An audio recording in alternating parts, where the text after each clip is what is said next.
Paul, what else is out? All Eyez On Me, dramatisation of the life of Tupac Shakur. We meet his mother first on the steps of court. She teaches her son to distrust authority. The film follows him from childhood, where he's goes to school. He's a budding thespian, partner plays, uprooted, forced to move, leaving friends behind, finding himself again through poetry readings, which then turn into rap and superstardom. As he finds success, he starts to change, and he becomes embroiled in a number of controversies which threaten to both enhance and threaten his career. Here's a clip. I'm worried about it. Ain't nothing to be worried about. Like all black leaders, you have a bullseye on your back, and today it just got bigger. But I ain't no black leader. Not yet. And how you not a black leader? The vice president was just talking about you on the TV. Baby, you have to understand. With the Panthers, it wasn't that we had guns or black leather. It was because of our message. We were transforming minds.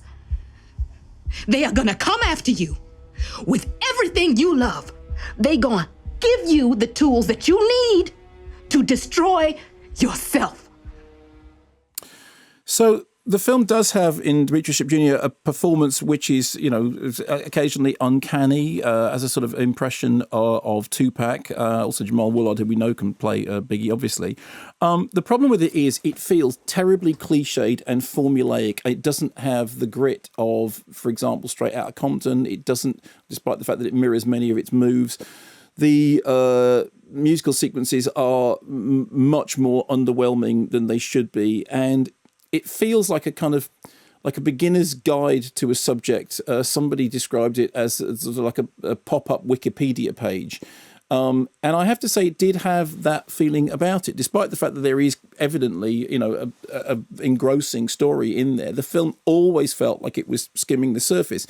It lacks authenticity. It falls somewhere between sort of hagiography and rather clumsy depiction of the pitfalls of fame. I mean, if you think about, the documentaries, which range on the one hand from the Nick Broomfield documentary to that thing. Do you remember Tupac? There was a resurrection documentary, wasn't there? And he was in a film with Tim Roth, Gridlocked. In fact, back in '97, Tim Roth came on the Radio 1 show. Wow. Yeah.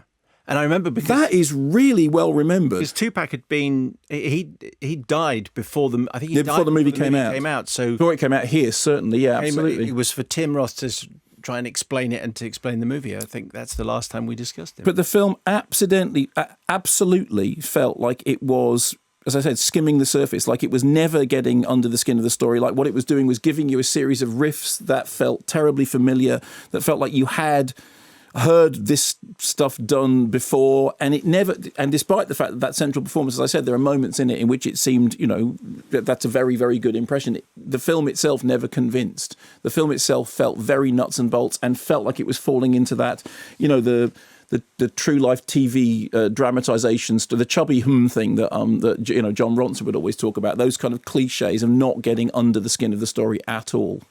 Okay, so and that is called. It's called All Eyez On Me. All right.